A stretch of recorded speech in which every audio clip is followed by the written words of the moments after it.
Good morning class 2 biology students. Beta, today we are going towards our unit number 3, and from that unit number 3 it includes the 3 main chapters, chapter number 8, 9 and 10. And from unit number 3 we take up today's chapter number 8, which is purely dedicated towards human health and diseases. Fine. In this very chapter of ours, we are just going to discuss about what do you understand by health, what are the health issues, what are the diseases, how do we maintain that health, what are the things we are coming into the consideration to make the things easy for living into this society, okay, infectious diseases and drug abuse and the various aspects which are affecting the social, mental and physical health of the human being.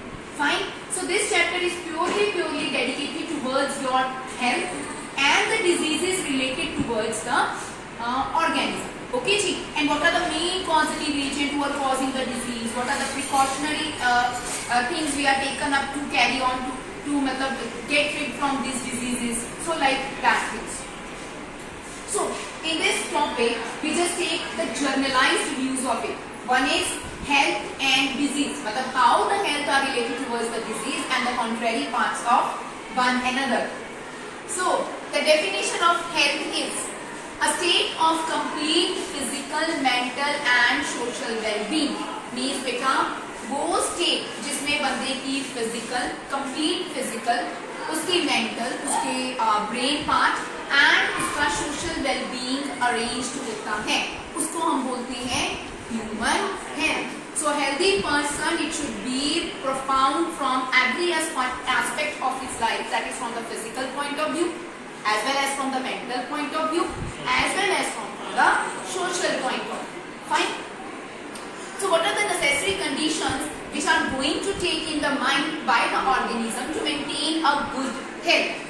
तो एक good health को maintain करने के लिए उस organism को क्या-क्या चीजें ध्यान में रखनी चाहिए? तो एक जर्नलाइज्ड व्यू है. हम छोटे होते बच्चों से सिखाते हैं ना, व्हाट आर द हेल्थ, बेटा हाइजीन कैसे रखना है, ब्रश योर टीथ, है ना, और हम कहते हैं wash your hands before taking meals. So what are those necessary conditions? First of all balanced diet. आप बच्चे बैलेंस्ड डाइट लेंगे अपने आप को हेल्दी बनाने के लिए.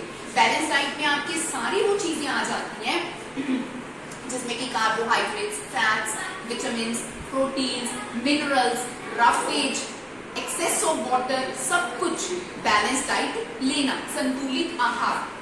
Then a personal hygiene, you should to be hygiene your, आप अपनी पर्सनल हाइजीन के प्रति अवेयर होंगे. जैसे wash your hands before the meals, है ना, आप रोज नहाइए, wash your clothes daily, change your clothes daily, है ना. So like that. तो इस तरह से भी अपनी पर्सनल हाइजीन को मेंटेन करके आपने रखना है. रेगुलर एक्सरसाइज, एक हेल्दी बॉडी के लिए आपको रेगुलर एक्सरसाइज करना भी जरूरी है. वॉक कीजिए या अपना काम खुद कीजिए, अपने 4 लिम्स को यूज कीजिए, प्रॉपर नींद लीजिए, है ना. तो ये सब कुछ एक्सरसाइज के पॉइंट ऑफ व्यू से भी आता है.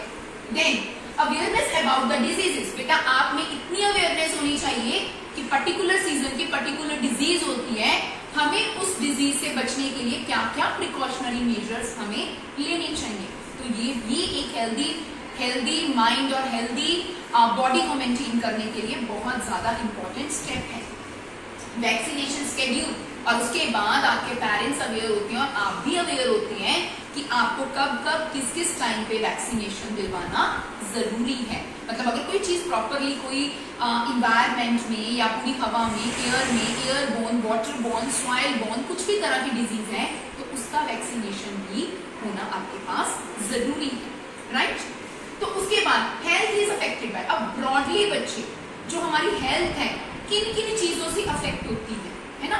हमारे दिमाग में क्या चीजें आती है जब हम कहते हैं the health is gonna to be effect from these types और these type of the effects. पहले तो जेनेटिक डिसऑर्डर्स, कोई अंदरूनी ही बीमारी, है ना, तो उससे बंदे की क्या हो जाती है, हेल्थ अफेक्ट होनी शुरू हो जाती है. हमें बच्चा वीक लगेगा, बच्चे को खिलाते भी रहो तो भी बच्चा हमें अच्छा नहीं, हेल्दी नहीं लग रहा, डेवलपमेंट नहीं हो रही, ग्रोथ नहीं हो रही. तो something is internally not okay with the child और with any of the organism. Then infections, कई इन्फेक्शंस की वजह से हमारी हेल्थ जो है इफेक्ट होती है बच्चे, और वो इन्फेक्शन किसी भी तरह की हो सकती है. एयर से इन्फेक्शन हो सकती है, वाटर से हो सकती है, फूड से हो सकती है, सॉइल से इन्फेक्शन हो सकती है, या मस्कीटोज वगैरह के काटने से, बाइट से हो सकती है ना, हेल्थ अफेक्ट होती है उससे। देन लाइफस्टाइल, अब हमारा लाइफस्टाइल भी जो है वो हमारी हेल्थ को बहुत ज्यादा अफेक्ट करता है। जैसे कि हमने प्रॉपर खाना नहीं खाना, 3 टाइम तक खाना नहीं खाना, जंक फूड खाई जाना, प्रॉपर नींद नहीं लेनी, है ना, तो ये फूड है जो हमारा लाइफस्टाइल है। मोबाइल पे लगे रहना, प्रॉपर टाइम पे पढ़ना नहीं, एक्सरसाइज नहीं करना, है ना, या फिर जो भी है, तो हमारा जो प्रॉपर रिजाइम है वो भी हमारे हेल्थ को मेंटेन करने में एक इम्पॉर्टेंट स्टेप क्रिएट करता है। तो इन्हीं कारणों से हेल्थ अफेक्ट हो सकती है। अब आइए जी, हेल्थ से रिलेटेड एक छोटा सा टॉपिक, डिजीजेस। डिजीज क्या होता है? हम तो बड़े आराम से कह देते हैं ना, बीमारी है, बच्चे को कोई बीमारी है या इस ऑर्गेनिज्म में जी एक पर्टिकुलर बीमारी है, तो बायोलॉजिकली हम उसको कैसे डिफाइन कर सकते हैं? When the functioning of one or more organ and the system of the body is affected, मतलब कहता जब हमारा एक पूरी बॉडी अच्छे से सिस्टम में काम कर रही है, लेकिन अचानक से किसी एक सिस्टम में प्रॉब्लम आ गई, हमारा ऑर्गन अच्छे से काम नहीं कर रहा है, तो दैट पर्सन को हम क्या कहते हैं? उसको किसी किस्म की कोई डिजीज है। When there is improper functioning of any of the body part, any of the body tissue, it is said to be disease. Okay बच्चे, ये इसकी simplified definition है। हाँ जी, डिजीजेस को ब्रॉडली कैटेगराइज करते हैं 2 कैटेगरीज में हम लोग, infectious diseases, non infectious diseases. Infectious diseases क्या होते हैं? वो diseases which can be transferred from one person to another person, that is called your infectious diseases. ठीक है जी, जैसे for example fever, common cold, तो ये आम किस्म की होती हैं। जैसे हम नॉर्मली कह देते हैं आजकल के टाइम में कि बेटा जैसे बारिश है, बरसात का मौसम है, अगर आप ठीक नहीं है, अगर आपको स्नीज हो रहा है या आपको कोल्ड हो गया, तो आप मत लाइए स्कूल, है ना, क्योंकि एक पर्सन से दूसरे पर्सन में वो डिजीज जो है कैरी आउट बड़ी आराम से हो जाती है। एयरबोर्न होती है, वाटरबोर्न होती हैं, सॉइल बोर्न होती हैं, ठीक है जी। लेकिन जैसे कि common cold, fever, even AIDS भी somewhat and how something infectious diseases में आ जाती है। लेकिन दूसरे साइड में हमारे पास नॉन इन्फेक्शियस डिजीजेस है। बेटा वो diseases which can not be transferred और transmitted from one person to another person, but it somewhat and how internally organs are affected, उन डिजीजेस को कहते हैं हम लोग इन्फेक्शियस डिजीजेस। या ऐसी डिजीजेस जो उस बंदे में है लेकिन उसको हाथ लगाने से या उसके पास बैठने से आपको वो इन्फेक्शन कैरी आउट नहीं होगी, इस तरह की डिजीज में आ जाता है कैंसर। कैंसर असल में कोई ऐसी डिजीज नहीं है। कैंसर का मतलब है it is the division of the, मतलब rapid division of the cells उसके अंदर चले जा रहे हैं और uncontrolled division of the cell होता है, जिसमें आप कंट्रोल मेजर में कर ही नहीं सकते।